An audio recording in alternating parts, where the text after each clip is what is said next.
Camille wants a revolution. She describes the French state as a lousy system, and what she wants is no less than the end of capitalism. She's putting all her faith in Nuit Debout, or Rise Up at Night, a protest movement only weeks old that's demanding greater social justice.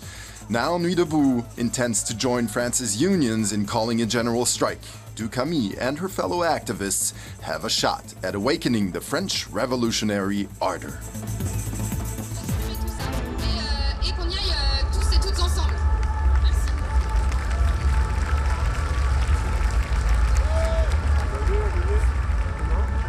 Bonjour, moi je suis de la commission de construction, je fais juste un petit point technique vite fait. Et l'Odéon, il est à qui? Il est à nous. Et l'Odéon, il est à qui? Ouvrez l'Odéon. Ouvrez l'Odéon. Ouvrez l'Odéon. At the Place de l'Odeon, a couple of protesters have made it onto the theater's balcony.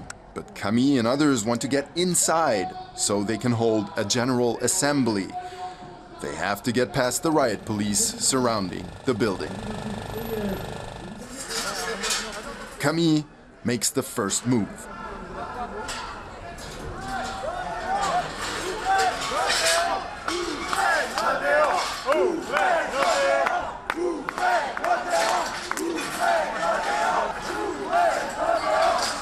At first, the gendarmes appear to have the situation under control, but they can't maintain the barrier.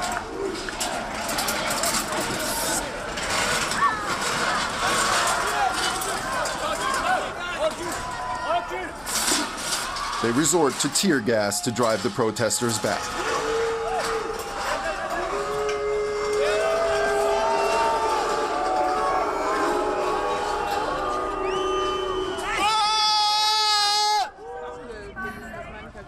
Camille got a heavy dose. But why was she trying to break through the barrier?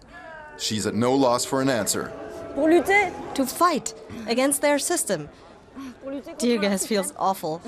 I've never had it before. Ah, c'est horrible, regarde, j'avais jamais eu.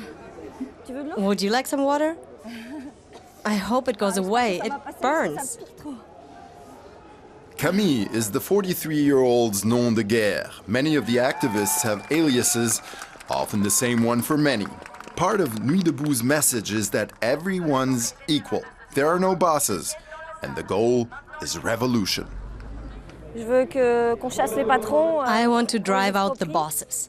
We have to confiscate their property and govern ourselves. Not let capital rule, but decide for ourselves how we're going to work. Work shouldn't be all about profits, but about the common good.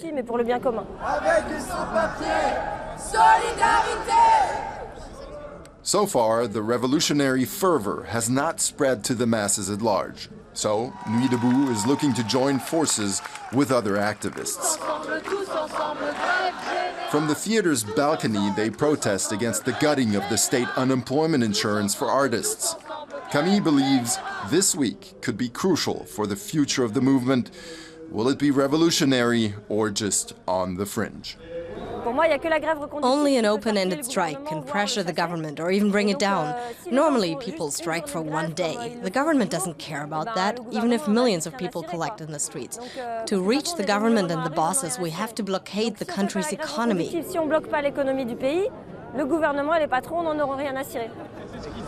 She's calling for a general strike. To do that, Nuit Debout needs the union heads on board, people like Gaël Quirant of the Postal Service. We have to make ourselves heard in the streets. We have to regain control over our lives.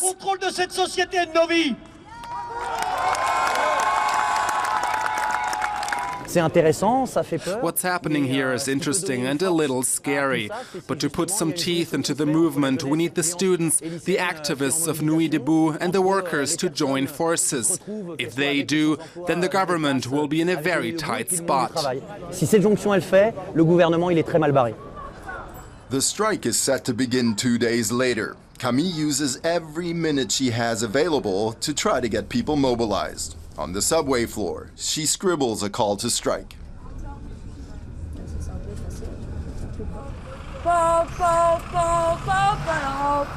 She serenades her arch nemesis, the riot police. And an encore especially for our camera. wissen keinen Glyphs für Siege. Kriegsminister gibt's nicht mehr und auch keine Düsenflieger. Camille is a fan of the German singer Nena. Seh die Welt in Trümmern liegen, hab ein Luftballon gefunden. Denk an dich und lass ihn fliegen. Woo! Until the end of 2015, Camille taught at a primary school in Brittany. Then came the terror attacks of November 13th and certain steps taken by the government in their wake. The state of emergency was the end of the last bit of democracy we had. Friends of mine who fight against nuclear power were put under house arrest at exactly the same time as the climate change conference here in Paris. That way, they wanted to prevent all political activism.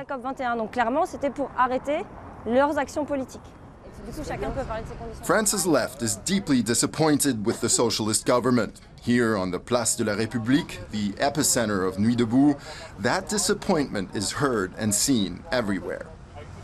Camille felt so frustrated that she quit her job. She no longer wanted to work for the state. With 2 days to go before the general strike, if it happens, the committee discusses their plan of action.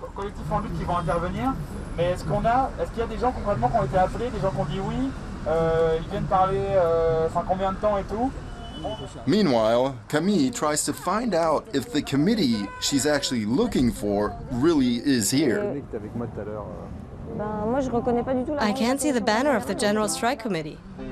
Nuit Debout has been trying to get people mobilized all across Paris, but several committees are still underway on the Place de la République.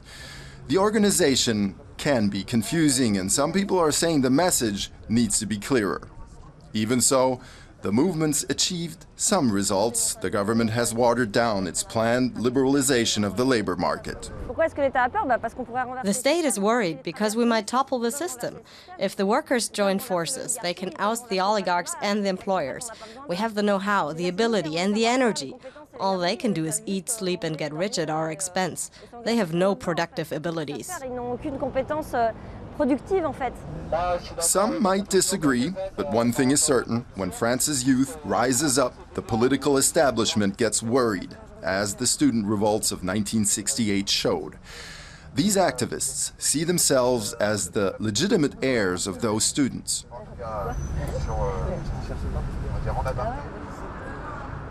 Now, it's just 24 hours till the revolution, or the strike begins, if all goes well. Camille and other activists have stormed the Comédie Française. The theater had to cancel the evening's performance. The police give them free rein. Camille finds her way to the balcony above all the traffic below and sings us another song.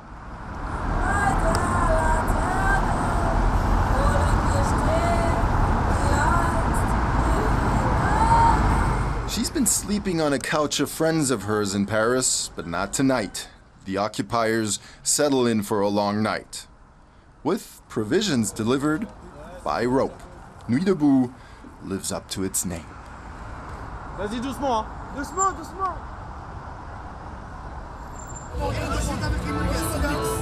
The next day, on the Place d'Enfer Rochereau, about 60,000 people have answered their union's call to strike and have gathered to protest the planned liberalization of the labor market. This is the day Camille has been working for, fueled by adrenaline and getting very little sleep.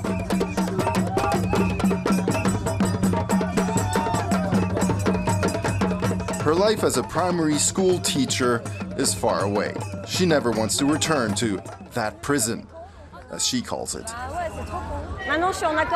Now I feel truly in touch with myself, because now I'm living my political values and ideas all the time. I'm no longer afraid of people, migrants or otherwise.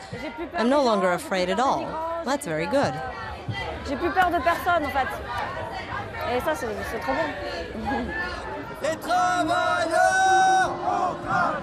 The demonstration itself is in the hands of the unions. In the middle of the procession is Gaël Quirant, leading his postal workers.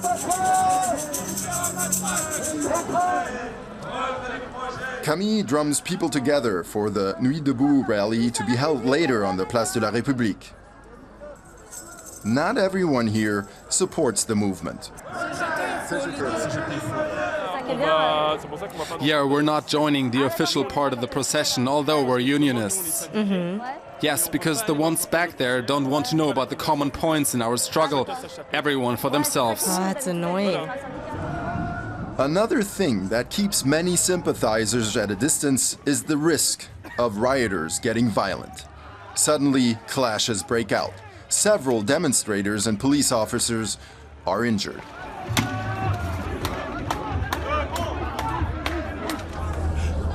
A few hours later, Camille is on the Place de la République, where night after night, Nuit Debout provides a forum for anyone with anything to say.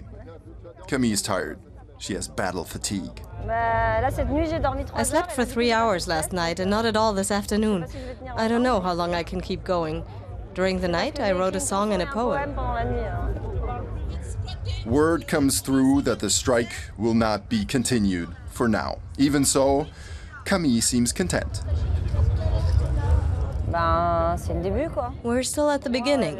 The common cause that's taken shape here in the demonstration. And the unrest is the starting signal for events that could get even more radical. For now, the revolution will have to wait.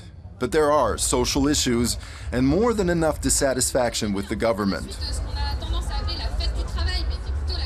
Camille already has been radicalized and is certain others will join in her struggle.